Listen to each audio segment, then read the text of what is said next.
제약이론 에세이 네 번째 시간을 갖도록 하겠습니다. 제4장 시스템 제약의 중요성. 1번 중기 의사결정은 어떻게 내리나? 재무제표는 중기 의사결정에는 물론 단기 의사결정에도 전혀 무력하다는 것이 드러났다. 객관적으로 조사해보면 의사결정 자체는 대개 직관적으로 이루어지며 그런 다음 공식적인 원가 절차에 의해 의사소통된다. 직관이 의사소통의 근거가 될 수 없음은 사실 명백하다. 신규 설비에 대한 지출 요청. 우리는 보통 지출 승인, 또 품위서라는 말을 쓰죠. 품위를 쓴다. 이렇게 실무 세계에서는 썼었습니다. 용어를. 실제로 어떻게 승인을 얻어낼까? 우선 새 기계를 구매해 사용한 결과인 부품당 원가 절감 금액을 추정한다. 그리고 부품 수량을 추정한다. 거기 그 새 기계에 의해서 생산되는 수량을 추정합니다. 투자 회수 기간을 알기 위해서 이 원가 절감액은 기계 가격과 비교돼서 투자 회수 기간이 신성시 되는 2년을 넘는 회수 기간이면 다시 계산을 할 것이다 이게요. 다시 계산한다는 것은 사실 조작을 한다는 얘기나 마찬가지일지도 모르겠어요. 직관적으로 의사결정이 내려졌더라도 공식적인 소통은 원가 절차에 따르며 이 경우에는 원가 절감 절차이다. 대개 당신은 또는 회계부서는 원가 절차를 거친다. 먼저 한 단위에 필요한 원자재와 구매 부품들의 원가를 계산합니다. 이어서 단위당 노무 시간을 매우 주의 깊게 추정하고 적절한 비율로 늘려버립니다. 거기에 추가로 지난해에 확립된 간접비 배부율을 곱한 것을 더할 것입니다. 그 결과가 제품 원가이다. 그런데 생산 공정은 아니지만은 제가 그 지원 부서를 담당을 해본 적이 있는데 실무 경험은 간접비 성격의 지원 부분을 실질적으로 시중 용역 거래 가격을 가정해서 어, 돈이 얼마 들어오게 되니까 우리가 쓰는 경비가 얼마니까 이렇게 이익이 났습니다. 그래서 이 제가 담당하는 지원 부분을 종속기업으로 자회사 시켜 주십시오. 라고 그 품위를 써서 자회사로 독립을 시킨 그런 경험이 있습니다. 이때 먼저 생각한 것이 뭐냐면은 이게 이제 그 생산 공정이 아니었기 때문에 가능했습니다. 어, 거래 관계로 다 바꾼 거죠. 그래서 각 공정마다 이 지원 부분이 나가서 그 일을 할 때 그냥 일을 하는 게 아니고 이 시간당 이 거래 가격을 결정을 스루풋을 먼저 생각을 했다는 얘기죠. 이것이 제약 이론 경영을 제가 배우기 전에도 일반 상식적으로는 만약 독립을 한다면은 그 시간당 돈을 얼마 받을 것이냐 이런 스루풋을 먼저 생각하는 그런 착상을 내면은 서로 거래 관계로 얘기를 해서 서비스 정신으로 그 거래를 해서 돈을 많이 벌어 오라고 직원들한테 그렇게 정신 교육을 할 수 있었던 그런 경험이 있습니다. 자, 요것은 뭐 크게 다음번에 얘기하는 거하고 사실 연결이 될 수 있겠어요.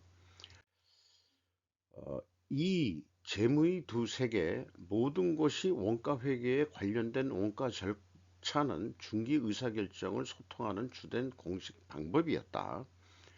재무제표가 부분의 의사결정 지침으로서 무력한 데다가 부분 의사결정에는 원가 절차를 따를 수밖에 없다. 따라서 하나 이상의 재무적 방법이 필요하다는 공감대가 이루어졌을 것이다. 그 하나는 한 방법인 재무제표는 전체로서의 시스템 업무 성과를 판단하는 목적을 위한 것이다. 아, 그 독립을 시킬 때도 손익계산을 제가 해본 거죠. 이렇게 재무제표를 한번 작성을 해보고, 둘째 방법인 다양한 원가 절차들은 부분의 의사결정이나 부분 영역이 시스템 전체 업무 성과에 미치는 영향을 판단하기 위한 것이다. 뭐, 이렇게까지는 생각은 못 해봤지만은 자관 어쨌든 그 하나의 방법 재무제표 작성하는 거하고 또 하나는 다양한 원가 절차들 부분 의사결정 이런 그런 것이 시스템 전체 업무에 어떻게 영향을 미치냐 이런 거에 대해서는 뭐 사전에 생각을 못 해봤지만 그런데 이 두 방법 간의 연결이 우리에게 명확하지 않은 이유는 무엇일까? 솔직히 저도 잘 실무 경험상은 몰랐던 거죠. 기존의 구분을 명확하게 나타내는 두 개의 평가 지표를 취한다면은 재무제표상의 순이익과 그 다음에 생산성이라는 것이다.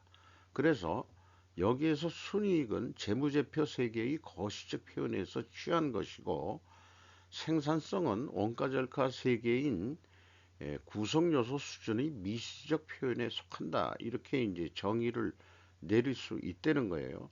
이는 마치 TIO의 운영 평가 지표들이 이 두 세계를 하나로 합치는 것처럼 보이지 않느냐라고 이제 설득을 하기 시작하고 있습니다. 그렇다면 실제로 그렇다면 원가 회계는 어떻게뿐만 아니라 왜 발명되었는지를 더 깊이 탐구해 봐야 되지 않겠냐? 자, 이런 새로운 사고방식을 배우게 됩니다. 스루풋이라는 것을 다르게 표현하면은 전체 매출액이라고 그냥 얘기를 한다면은 매출액에서 물론 이제 매출 변동비를 뺀 게 스루풋이긴 합니다만은 그것을 시그마 ITI라고 부를 수 있겠습니다. I는 주어진 기간 동안 판매된 모든 제품들을 얘기하는 거죠. 제품의 가지수를 얘기할 것입니다. 운영 경비는 시그마 JOEJ. J는 주어진 기간 동안 발생한 운영 경비 항목들을 포함합니다. 뭐 여기에서 OE는 노무비 포함해서 그 다음에 뭐 감가상각비, 그 다음에 뭐 수수료, 뭐 이 연료비, 전기료, 그 다음에 뭐 등등 기타 등등 잡비 다 들어가는 거겠죠. 그래서 MP라는 것은 시그마 그 전체 T에서 시그마 O를 뺀 거겠죠. 그러면 순이익이 나오겠죠. 이 표현에서 제품 이익이라는 말은 의미가 전혀 없죠. 이렇게 설명을 하고 있습니다. 원가가 배부된 고안된 이유, 부분의 의사결정을 내리는 데 있어 이 수식을 사용할 수 없게 가로막는 나름대로의 어려움은 무엇일까? 다음 질문에 대답하기 힘들다는 것이 문제다. 뭐가 문제냐? 한 제품의 스루풋을 증가시키는 것이 다른 제품의 스루풋이나 운영경비 항목에는 어떤 영향을 주느냐 하는 것 같고, 한 운영경비 항목의 경비를 잘라낸다 그랬는데 이제 절감하는 것이 다른 경비들과 다양한 제품들이 스루풋에는 어떤 영향을 주느냐. 요거 어려운 얘기예요. 그래서 20세기 초 거의 천재적이며 매우 독창적인 어림셈이 제시되었다. 당시 주된 경비 항목은 자재비와 노무비였다. 제품을 만드는 것과 관련된 경비라고 해도 될 만큼 거의 정확하다면 반드시 이 경비의 항목들이라고 해야 할 이유는 없는 것 아닌가. 자, 그래서 만들어낸 것이 뭐냐 그러면은 순이익은 어림셈 시그마 I MPI는 시그마 I 요거 MP라는 게 T에서 O를 뺀 거니까 그게 I는 제품의 종류죠. 요렇게 했다 이거예요. 이 어림셈을 사용하면은 순이익은 제품 종류별로 창출된 순이익들이 합계일 뿐이다. 이 어림셈으로 이룬 것이 경이적이다. 덕분에 다양한 제품들 간의 연결을 끊고 시스템을 상호작용하지 않는 여러 조각들로 나눌 수 있었다.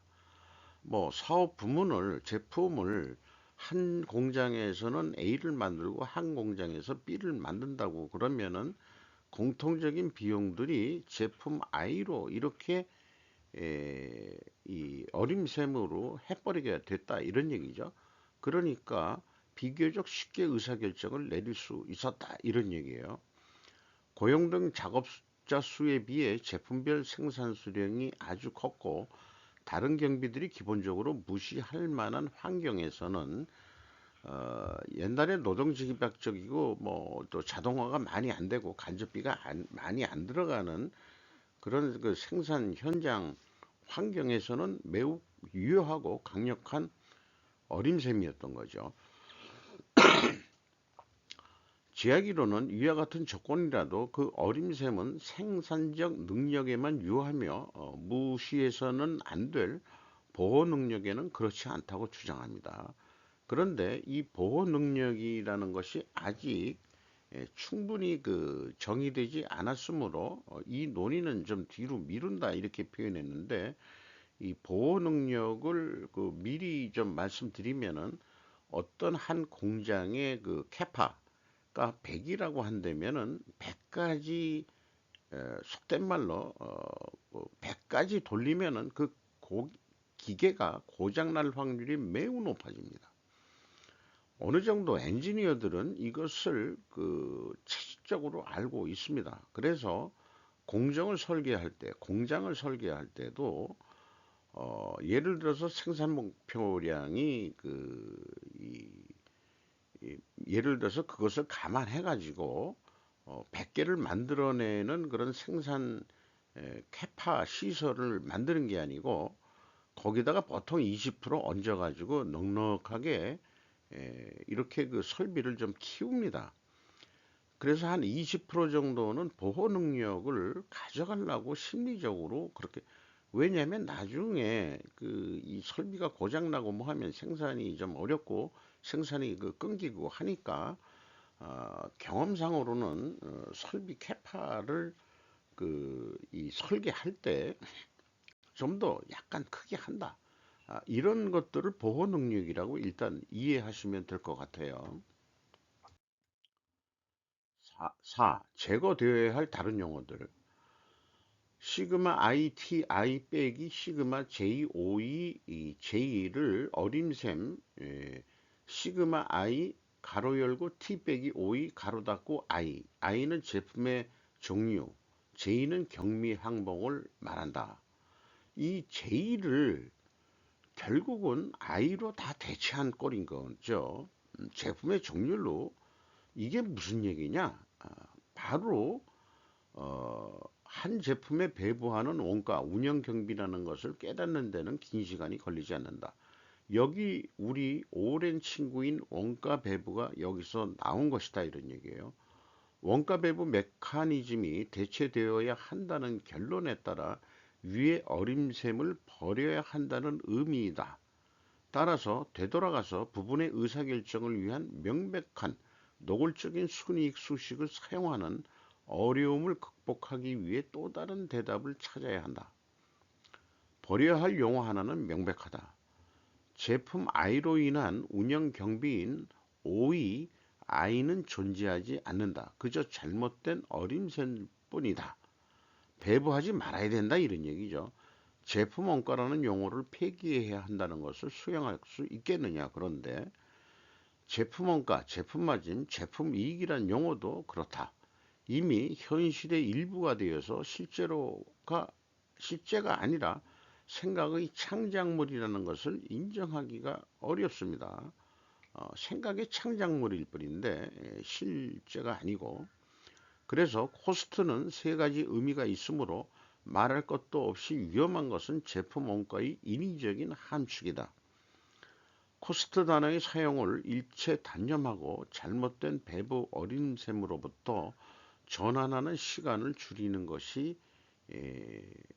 사리에 맞는다. 이런 것을 얘기를 하고 있습니다.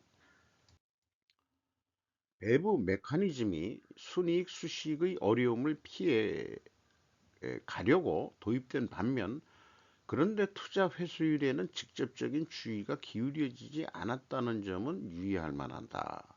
이렇게 표현했는데, ROI는 가로 열고 T에서 O를 뺀 다음에 나누기 I, 투자 회수율이니까 투자액.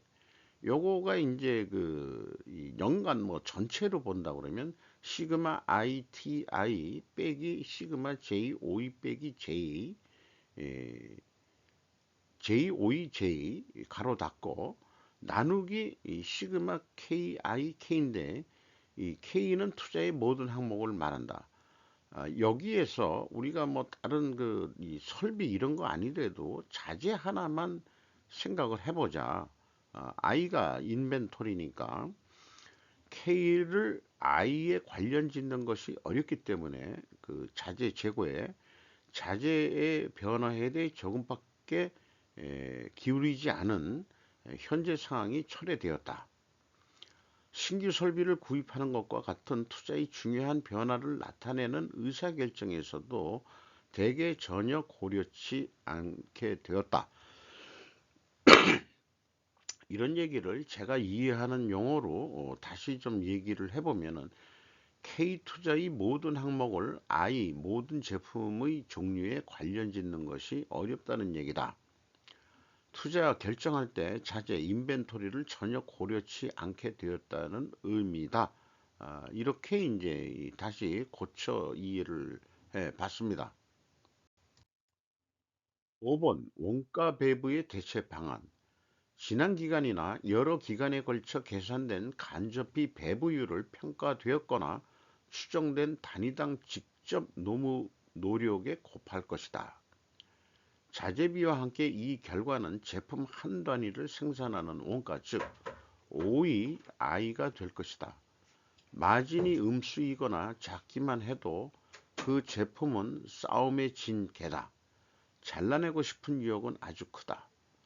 때때로 한 제품을 잘라내는 것이 실제로 반드시 경비의 절감으로 이끌리지 않는다는 것을 우리는 기억한다. 사람 몇 명을 해고할 수는 있겠지만 기계를 없애거나 경영자들을 퇴임시키기는 매우 어렵다. 결과적으로 간접비 배부율은 커진다. 그 어떤 거를 잘라낸다면 말이죠. 남아있는 제품들의 원가는 그래서 높아질 것이다. 악명 높은 도미노 효과를 우리는 경험을 했다. 한 제품이 단종되면 다른 제품들의 원가는 올라간다는 거죠. 회전 목마는 계속 돌고 돌으라 공장은 곧 문을 닫는 거 아니냐, 이런 사고방식으로는 명백한 순이익 수식을 직접 사용했다면 전혀 달랐을 것이다. 이제 고려해야 할 것은 그 제품의 단종이 운영 경비에 미치는 영향이다. 얼마나 많은 사람을 생산만이 아니라 판매, 기술, 그리고 일반 관리부서에서 해고할 수 있을까? 작업자의 3분은 해고할 수 없다. 그저 사람을 한 부서에서 또 다른 부서로 옮기는 것만으로는 운영 경비가 줄지 않는 거죠. 그런데 그렇다면 도대체 우리가 원가 회계 절차를 사용하기 시작했을까? 다시 한번 의문을 던져보는 거죠. 다른 제품의 T 증가 가능성을 검토할 때 또 다른 제품들의 T나 OE에 미치는 영향을 알고 싶을 때 언제 그런 영향이 있을까? 이런 영향은 이제 제약이라는 용어가 이제 본격적으로 나오는데, 제약의 사용을 요구할 때 그렇다. 제약을 더 추가해야 하기 때문에 한 제품의 어떤 증가도 다른 제품의 T를 줄이거나 OE를 늘린다. 그래서 결과적으로 운영 경비 절감액이 더 커야 되고, 스루프 축소, 그러니까 이 단정이나 그거에 의해서 이 스루프 축소액보다도 경비 절감액이 더 크다면은 단정은 순이익을 증가시키겠죠. 반대면은 역은 반대일 것이죠.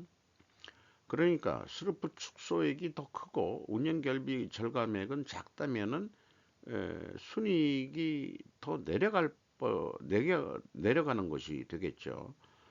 운영 경비 어떤 항목을 잘라내고 싶을 때도 비슷한 상황이 벌어진다. 그런 조치가 제품의 스루풋에 미치는 영향을 평가해야 한다. 잘라냄으로써 현재의 물량을 뒷받침할 수 없는 일이 일어날 때만 부정적인 영향이 존재한다. 달리 말해 우리가 제약을 만든 때 그렇게 된다. 음, 영어식 표현을 그 이제 뭐 거의 뭐 그래도 나름대로 잘 번역해 주신 능력이 계신 분의 표현입니다만은 우리가 실제 경험을 안 해보면은 인식이 그 쉽게는 안 오는 것 같긴 해요. 어쨌든 이런 표현들은 우리가 제약을 만들어낼 때 부정적인 영향이 존재한다. 이렇게 이제 이해를 하면 좋을 것 같습니다. 제품들의 아니 시스템의 제약들이 여기서 시스템은 이제 회사라고 해석을 해도 되고요. 시스템은 이 모든 그래서 조직이라고 보시면 되겠습니다.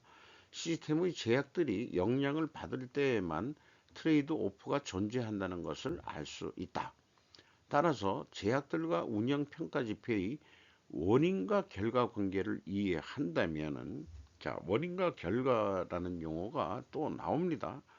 경영이라는 것이 무슨 오케스트라다 뭐그 종합예술이다 이렇게 얘기하지만은 여기에 제약들과 운영 지표 간의 원인과 결과는 과학적 사고방식을 얘기하는 겁니다. 모든 경우에 순이익과 투자 회수율이 명백한 수식을 사용할 수 있을 것이다. 우리는 새로운 어떤 것으로 원가 회계를 대체하지 않을 것이며 이런 표현은 원가 세계가 현재 그 실질적으로 세계를 지배하기 때문에 이런 표현이 나온 것 같아요. 오히려 정확히 그 반대다. 일단 제약의 역할을 이해한다면 원가 회계 방식으로라도 MP와 ROI로 모든 부분의 의사결정과 모든 부분 영역들을 위한 많은 원가 절차들을 대체할 수 있을 것이다.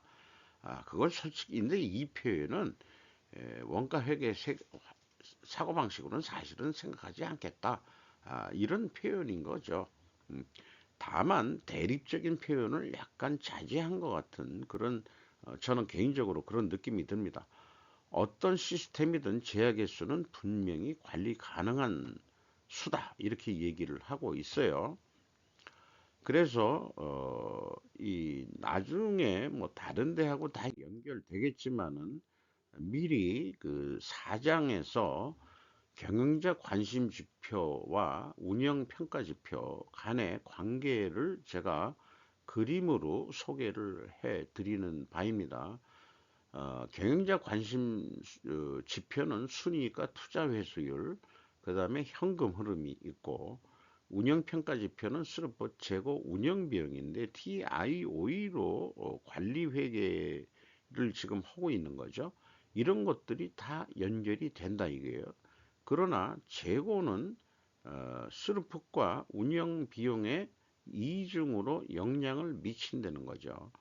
지금까지 논의에서는 현금 흐름은 표현을 안 했지만은 필수 조건이기 때문에 그 골드랩 박사는 논의를 안 했지만은 순이익도 올라야 되고 투자 회수율도 올라야 되고 현금 흐름으로도 올라야 된다. 이렇게 얘기할 수 있겠습니다. 그러면은 지금 그 제약이 영향을 미친다 이렇게 됐는데 그러면은 요 앞장은 요 앞에 얘기를 했죠. 그리고 순이익은 이제 스루프식으로 표현을 하면은 T 빼기 5이고 투자 회수율은 T 빼기 5를 I 이걸 재고 투자로만 그냥 우리는 이해를 하기로 하죠. 그리고 현금 흐름은 캐시 플로우 뭐 이렇게 얘기를 할 수 있겠습니다. 실무적으로 이 현금 흐름은 저는 잉여 현금 흐름을 저는 채택을 했습니다만은 요거는 별도로 그 실전 그 분석에서 지금 제가 소개를 하고 있는 부분입니다. 그래서 이런 관계들이 여기 위에도 이렇게 다 연결이 됐는데 제약하고 그러면 어떤 영향이 있는 거냐? 그러면은 우리는 그 공장의 그 자원 제약에 대해서 또 상호 작용하는 자원 제약에 대해서 쭉 논의를 했는데 이게 다 골고루 영향을 미치죠. 그러나 시장 제약도 그렇게 영향을 미칠 것이고 공급자 제약도 다들 영향은 미칠 것이다. 그래서 다음 장 5장이 제약과 운영 평가 지표의 원인과 결과 관계를 보여줄 것입니다. 드디어 이제 원인과 결과라는 분야를 우리는 좀 한번 거기의 길로 걸어 들어가 보기로 해보죠. 이상 4장을 마치도록 하겠습니다.